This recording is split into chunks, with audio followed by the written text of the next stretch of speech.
돌싱 만나서 사람 구제해보려 하다 현실을 깨닫고 정신 차리게 된 31살 여자입니다. 이제 와서 생각해보면 내가 왜 그런 인간을 만나서 내 팔자를 내가 꼬려고 했는지 모르겠고 멍청한 저를 보다 못한 조상님이 도움을 주셨나 그런 생각까지 드네요. 저는 결혼을 전제로 1년 6개월 동안 만난 남자친구가 있었습니다. 이미 양가 부모님 얼굴 다 뵙고 상견례까지 마쳐서 내년 4월에 결혼식을 올리려고 준비를 시작하던 중이었어요. 사실 결혼에 있어서 제 부모님의 반대가 조금 심했습니다. 양가 부모님께 인사를 드렸던 건 지난 봄이었는데 상견례를 할 수 있게 될 때까지 무려 반년이라는 시간이 더 필요했어요. 그만큼 부모님은 제 결혼을 반대하셨고 결혼할 때 도움은 바라지도 말고 차라리 집에서 나가라는 소리까지 하실 정도였습니다. 그 이후로 남자 나이가 올해로 40살이라 저와 나이 차이가 많이 나긴 했었는데 그게 가장 중요한 이유는 아니었고 사실 그 남자는 돌싱이었어요. 9년 전에 한 번 결혼했다가 5년간의 결혼 생활을 하고 이혼을 하게 됐었는데 요즘 세상에 한 번 갔다 온 돌싱이 크게 문제는 아니잖아요? 저도 이 사람을 처음 알게 되고 서로 호감을 느끼며 알아가고 있을 때는 이혼남이라는 생각이 전혀 들지 않았는데 사귀기로 한 첫날에 사실대로 고백을 하더라고요. 조금 충격을 받았고 그 자리에서 내가 생각을 정리할 시간이 필요하다 말한 뒤에 혼자 집으로 돌아왔는데 가만히 생각해보면 이혼 한 번 한 것이 그렇게까지 선입견을 가질 필요가 없는 것 같았습니다.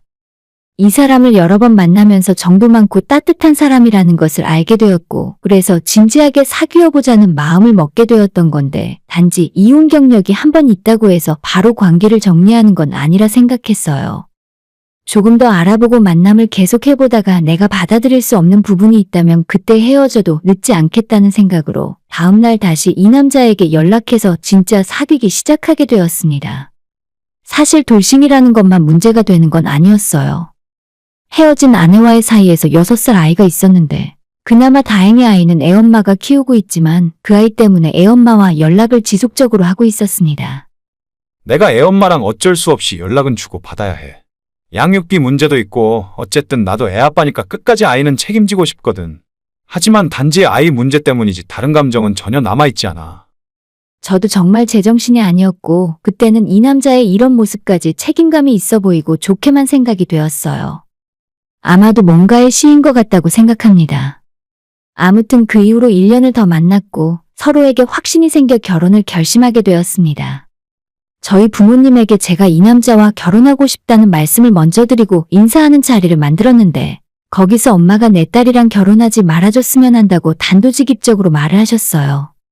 하지만 남자친구가 저희 부모님 마음을 돌리기 위해 그 이후로도 오랫동안 지속적인 노력을 했었고 집에 찾아오지 말라고 했는데도 이틀에 한 번꼴로 퇴근길에 들러 과일이나 꽃다발을 놓고 가는 정성을 들였습니다. 저도 고집을 꺾지 않고 남자친구도 포기를 모르고 직진을 하고 있으니 몇 달 만에 엄마도 마음을 돌려서 얼마 전 상견례를 하고 내년 봄에 결혼식 날짜까지 잡아놓은 상황이었어요. 남자친구가 평소에는 이혼 경력이 있는 돌싱남이라는 생각이 들지 않았는데 아이가 아직 어려서 그런지 종종 한 번씩 아프더라고요. 저와 데이트를 하는 중이거나 놀러 가려고 약속을 다 잡아놓은 상황에서 갑자기 아이가 아프고 아빠를 찾는다는 말에 저한테 미안해하고 양해를 구하면서 돌아간 적이 몇 번 있었습니다. 솔직히 제 기분이 괜찮냐고 하면 그렇진 않죠.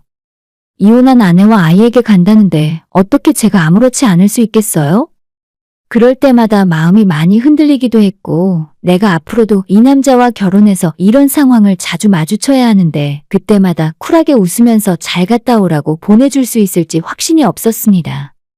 이 결혼을 해야 하나 말아야 하나 흔들린 적도 많고 혼자 속상해서 눈물을 흘린 적도 몇 번 있었습니다. 하지만 이 사람 하나만 믿고 모든 걸 걸어봐도 괜찮겠다는 결론이었어요. 그만큼 저와 있을 때는 제게 집중해주는 사람이었고 다정하고 세심한 성격의 이 남자에게 푹 빠져서 제대로 주변과 제 자신을 돌아볼 수가 없었습니다. 이 문제로 주변 사람들에게 상담도 많이 받아봤지만 조금 별로라고 하는 사람도 있었고 오히려 책임감 있는 모습이 더 좋은 것 같다는 사람들도 많았어요. 그때 제 생각도 이혼했다고 해서 자기 아이를 모른 척하고 몰라보는 사람보다는 아이가 아프고 힘들어할 때마다 한달음에 달려가는 것이 더 나은 것 같더라고요. 결혼을 해서 만약에 우리 사이에 아이가 생기면 아이에게 정말 잘하는 사람이 될 것 같았으니까요. 연애 시작부터 이혼남인 건 알고 있었지만 이혼을 왜 했는지 물어보기까지는 6개월 정도의 시간이 흐른 뒤였어요. 저한테 굉장히 중요한 문제 중 하나였지만 남의 아픈 과거를 물어본다는 것이 조금 껄끄럽게 느껴져서 쉽지 않았습니다. 그래도 반년 정도 만남을 갖고 서로 어느 정도의 신뢰가 쌓였다고 생각했을 때 어쩌다 이혼을 하게 된 건지 물어본 적이 있었는데 남자친구가 출장을 간 사이에 아내가 몰래 클럽에 갔고 거기에서 만난 남자와 지속적으로 연락을 하며 계속 만남을 하고 있었다고 말했습니다. 처음엔 아이를 생각해서 용서해 주려고 했지만 자주 그 문제 때문에 다투게 되고 결국엔 이혼하는 것이 서로에게 낫겠다 싶어 합의 이혼을 했다고 해요. 이혼 과정에서 아내가 아이를 양육하기로 했고 제 남자친구가 양육비로 매달 80만 원씩 보내는 걸로 합의가 끝났답니다. 한 달에 80만 원씩 보내는 것도 조금은 거슬리고 싫었지만 서로 벌이가 적은 건 아니라서 그건 역시 문제 삼지 않기로 했어요. 이렇게 써놓고 보니 이것도 괜찮고 저것도 괜찮고 제가 너무나도 어리석은 생각을 하고 있었구나 뒤늦게 깨닫게 되네요. 아무튼 얼마 전에 남자친구와 2박 3일로 캠핑을 가게 된 적이 있습니다. 저도 캠핑을 취미로 좋아하고 남자친구도 캠핑을 좋아하기 때문에 종종 같이 가곤 했어요. 앞으로 추워지고 결혼 준비를 시작하게 되면 당분간 캠핑처럼 여유 있는 시간을 갖기 힘들 것 같아서 결혼 전 마지막이란 생각으로 다녀오게 되었습니다. 미리 회사에 반차를 내고 금요일 일찍 만나서 출발했어요. 마트에서 3일 동안 먹을 음식도 잔뜩 사서 준비했고 미리 예약한 강원도의 경치 좋은 캠핑장에 도착해서 텐트를 치고 준비한 물건들을 세팅해두었죠. 낮에 산책을 좀 하고 나니 해가 금방 지더라고요. 요즘 해가 짧아졌고 산속이라서 아직 대낮인 줄 알았는데 사방이 금세 어두컴컴해졌습니다. 늦기 전에 저녁부터 먹어야겠다는 생각에 불을 피우고 고기를 굽기 시작했어요. 음식 준비가 끝나고 이제 본격적으로 술도 한잔하면서 밥을 먹으려고 했는데 남자친구가 어두워진 표정으로 핸드폰을 한참 들여다보더니 잠깐 전화를 하고 오겠다며 밖으로 나갔습니다. 텐트에서 거리가 좀 떨어진 곳에서 심각한 표정으로 전화통화를 하고 온 남자친구는 지금 급한 일이 생겨서 서울로 다시 올라가야 할 것 같다는 말을 재개했습니다. 어쩌지? 애가 갑자기 열이 펄펄 난대. 지금 당장 병원에 가야 할 것 같은데 애기 엄마가 혼자 아무것도 못하는 상태인 것 같아. 진짜 미안한데 지금 올라가 봐야 해. 기껏 강원도까지 내려와서 텐트 치고 즐길 준비 다 했는데 구워놓은 고기를 한 점 입에 넣기도 전에 서울에 올라가야 한다는 말을 하는 겁니다.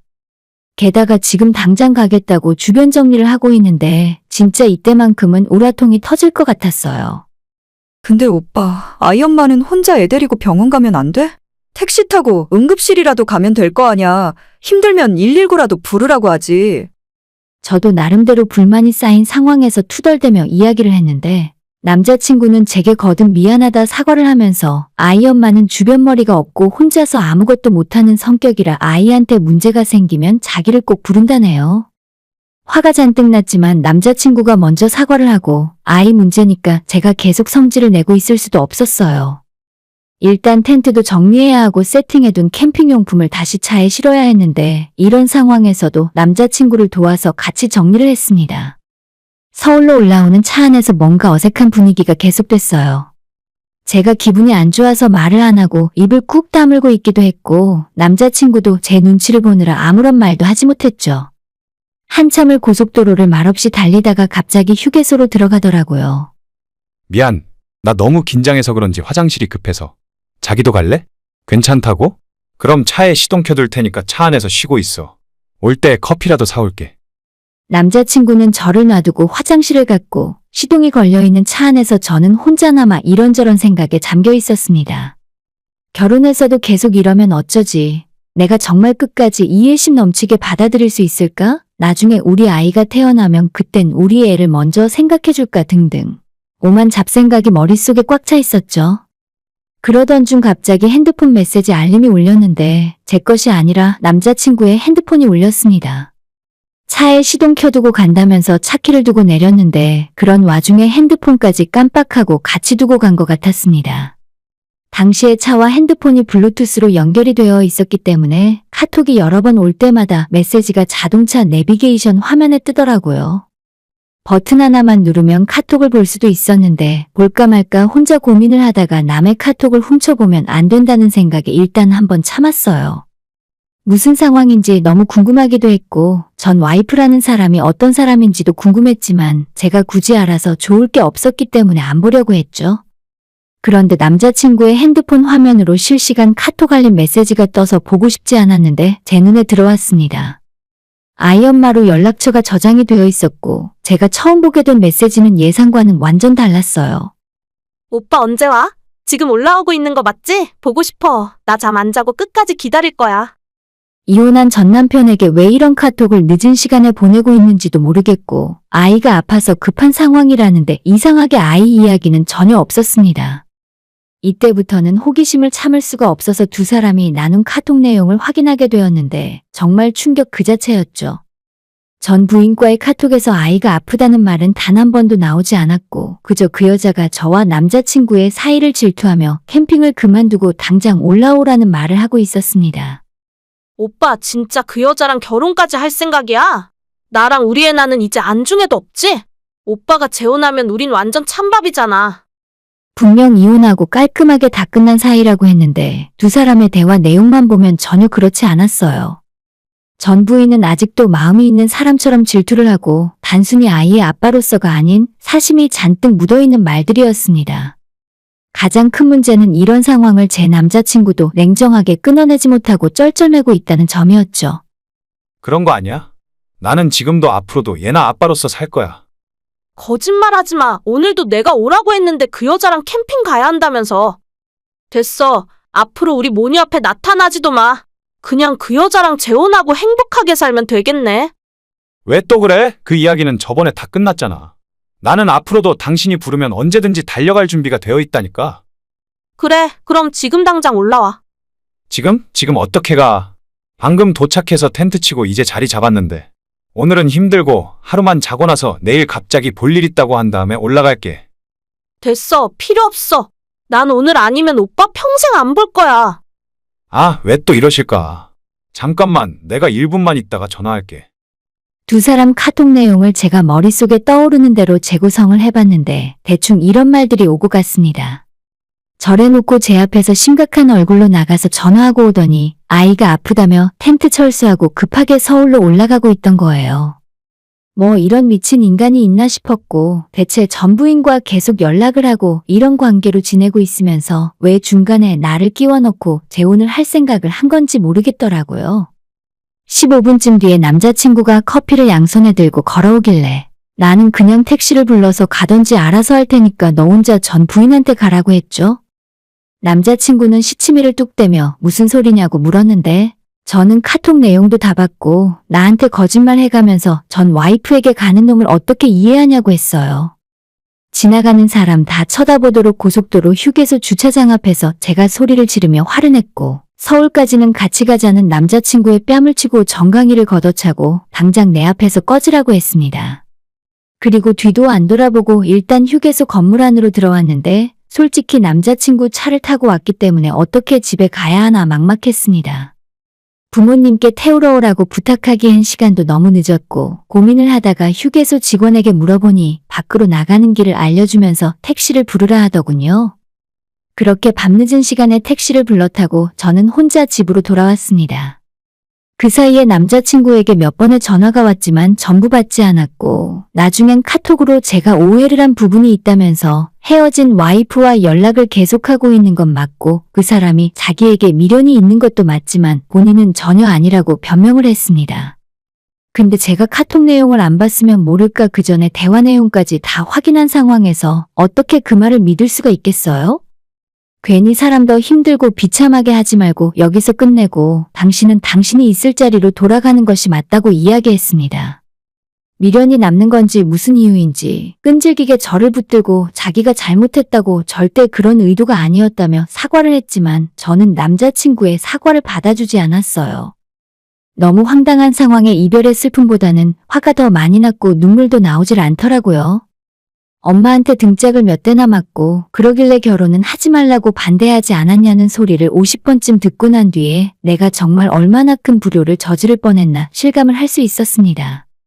이틀 뒤에 남자친구가 꽃다발과 케이크를 사들고 저희 집 앞까지 찾아왔어요. 일요일이 제 생일이었고 캠핑 날짜도 일부러 제 생일에 맞춰서 가기로 계획했던 것이었거든요. 물론 다 망가졌고 최악의 생일을 맞이하게 되었지만 이런 와중에 사과를 하겠다며 집 앞으로 찾아왔더라고요. 당연히 저보다 부모님이 먼저 달려나가셨고 아빠가 한 대 때리려고 하는 건 간신히 몸을 던져 막았는데 엄마가 그 남자 뺨을 때리는 건 막지 못했네요. 저도 휴게소에서 한 대 때렸는데 화가 나면 손부터 올라가는 건 모전 여전인 것 같았죠. 제가 그 인간에게 아직 마음이 남아서 보호하기 위해 우리 아빠를 말린 게 아니라 아빠는 사람 제대로 때리면 정말 큰일 납니다. 50대 중반의 나이로 아직도 몸은 40대 초반이라고 해도 믿을 정도로 다부지고 평소에 헬스볼링, 테니스, 골프가 취미라서 팔뚝이 제 허리만 해요. 이런 아빠가 진심으로 사람을 때렸다가는 단순한 일로 끝나는 게 아니라 괜히 딸 때문에 전과를 달게 될 것 같아 무섭더라고요. 아무튼 엄마한테 뺨을 맞고 한참 욕을 들어먹고 난 후에 다신 우리 집에 찾아오지 말라고 한 번만 더 눈에 띄면 제 명까지 못 살게 만들어주겠다고 엄포를 놓고 나서 집으로 들어왔습니다. 우리 부모님이지만 정말 이럴 때는 살벌하구나 싶었어요. 남자친구는 자긴 이혼한 와이프와 절대 다시 합칠 생각이 없고 그 여자가 술만 마시면 항상 그렇게 연락을 해대고 가끔 울면서 전화를 한다네요. 자기도 힘들어서 그런 연락을 안 받고 피하면 아이만 집에 놔두고 밖에 나가서 아무 남자나 만나고 술을 마시고 밤을 보낸다는데 솔직히 이제 와서 제가 그런 이야기를 알 게 뭡니까? 괜히 골치 아픈 일에 깊게 엮일 뻔했다는 생각만 들었습니다. 그날 조상님이라도 저를 도운 건지 이 사건의 내막을 다 알게 되어 다행이란 생각이고 당연히 결혼도 없던 일로 남자친구와의 관계도 모두 정리하게 되었습니다. 이쯤 되니 내가 돌싱남에 대한 편견이 없어도 너무 없었구나 싶은 생각까지 들었어요.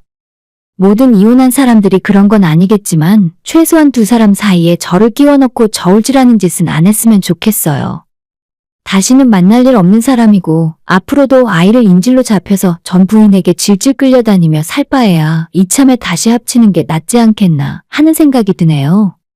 아무튼 저는 지옥 입구까지 발을 담궜다가 간신히 돌아온 것 같아서 참 다행입니다. 아무것도 모르고 결혼까지 했더라면 그 여자가 저를 가만 안 뒀을 것 같아요.